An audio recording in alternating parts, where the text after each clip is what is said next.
السلام علیکم ورحمۃ اللہ وبرکاتہ۔ ناظرین، امید کرتا ہوں تمام احباب اللہ رب العزت کے فضل و کرم سے خیر و عافیت سے ہوں گے۔ اللہ پاک سے دعا ہے اللہ تبارک و تعالی ہمیں اور آپ کو اور سارے امت مسلمہ کو اپنے حفظ و امان میں رکھے، آمین۔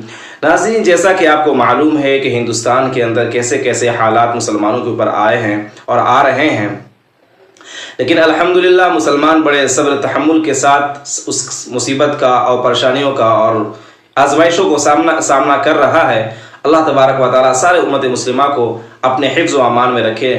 ناظرین، سب سے بڑی چیز یہ ہے کہ آج کل سب سے بڑا ایک مسئلہ ہے کہ آپ نے سنا ہوگا کہ مفتی سلمان اظہری صاحب جو دین کے لیے کام کرتے ہیں، وہ ان کو کسی وجہ سے وجوہات پہ ان کو گرفتار کر لیا گیا ہے۔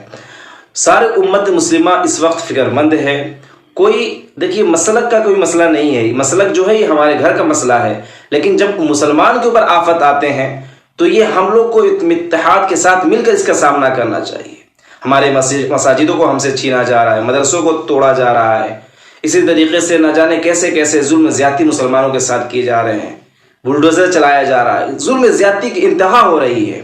تو اس وقت ایسے موقع پر ہمیں دعا بھی کرنی ہے اور اتحاد بنا کر رکھنا ہے، سارے مسلمان متحد ہو کر کے اس کا سامنا کریں، کیونکہ میرے بھائیوں دیکھیں، آزمائش اللہ کی طرف سے آتی ہے اور مسلمانوں کے پاس ایسے آزمائشیں ابھی آ رہی ہے۔ ایک واقعہ آپ کو یاد دلاتا ہوں کہ اللہ کے نبی حضرت موسیٰ علیہ السلام اللہ سے بات کرنے جاتے تھے، تو ایک مرتبہ حضرت موسیٰ علیہ السلام نے اللہ سے ایک عجیب سوال پوچھا کہ اللہ جب اپنے بندے کے اعمال سے ناراض ہوتا ہے تو کون سے فیصلے کرتے؟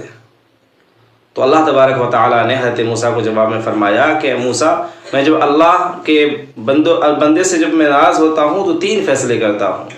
سب سے پہلا مسئلہ یہ ہے کہ میں ظالموں کے ہاتھ میں ملک کی حکومت ڈال دیتا ہوں، تو یہ ہمارے سامنے ہے، اور دوسرا ہے کہ مال بخیل کے ہاتھ میں ڈال دیتا ہوں، اور تیسرا ہے بے موسم بارش برساتا ہوں۔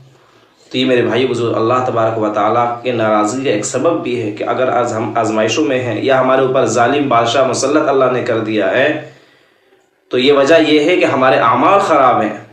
اس کی کوشش کریں، فکر کریں کہ ہم اللہ سے سب سے پہلے کہ توبہ استغفار بھی کریں، دعاؤں کا اہتمام کریں، نمازوں کا اہتمام کریں، اور اس وقت سارے امت مسلمہ ایک دعا کرے کہ مفتی سلمان اظہری کو جس طریقے سے گرفتار کیا گیا ہے جھوٹے الزامات لگا کر کے، اللہ تبارک و تعالیٰ ان کو جلد سے جلد رہائی کے اسباب نصیب فرمائے۔ وآخر دعوانا الحمدللہ رب العالمین۔ السلام علیکم ورحمۃ اللہ وبرکاتہ۔